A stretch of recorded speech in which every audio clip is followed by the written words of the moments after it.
Good morning. This is Father Stephen Kelly from St. John's Church in Detroit. We're continuing our series of daily morning meditations where we generally look at one or another of the lessons that are assigned for morning or evening prayer, what is known as the daily office lectionary.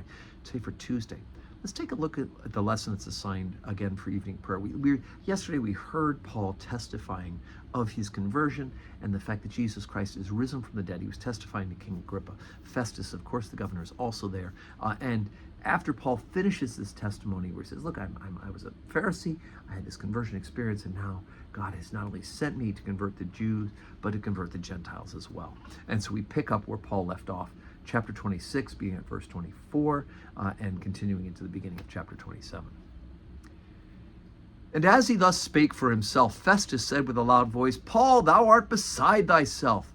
Much learning doth make thee mad. But he said, I am not mad, most noble Festus, but speak forth the words of truth and soberness. For the king knoweth of these things, before whom also I speak freely. For I am persuaded that none of these things are hidden from him, for this thing was not done in a corner. King Agrippa, believest thou the prophets? I know that thou believest. Then Agrippa said unto Paul, Almost thou persuadest me to be a Christian. And Paul said, I would to God that not only thou, but also all that hear me this day were both almost, and altogether such as I am, except for these bonds. And when he had thus spoken, the king rose up, and the governor, and Bernice, and they that sat with them. And when they were gone aside, they talked between themselves, saying, This man doeth nothing worthy of death or of bonds.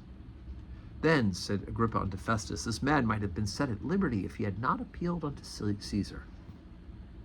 And when it was determined that he should sail into Italy, they persuaded Paul and certain of the prisoners unto one named Julius, a centurion of Augustus' band. And entering into a ship of Adramyttium, we launched, meaning to sail by the coasts of Asia, one Aristarchus of Macedonia of Thessalonica being with us.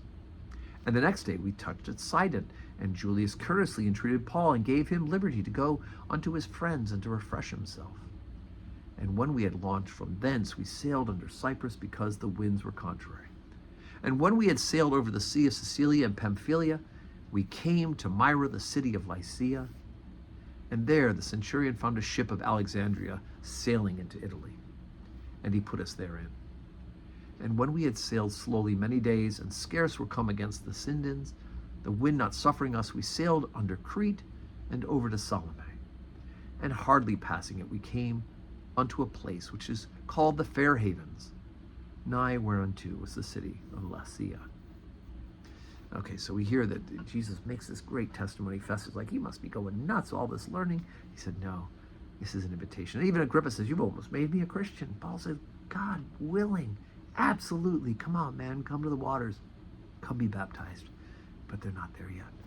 We could pray that they did come to know faith before they died. But of course, the big key thing is he does nothing of deserving death and imprisonment even. So if it weren't for the fact that he appealed to Caesar, he's a Roman citizen, we would have let him go. And so now we get this long journey heading towards Rome, which is ultimately God's will for Paul, that he go to Rome, preach the gospel in Rome with Peter there as well, and give his life to be martyred for the faith. So amazing. So Tuesday, 12:15 Holy Communion, 4 o'clock evening prayer. Pray with us, join us, come. If you can't be here, pray with us online. And may God grant you a Tuesday that is full of blessings.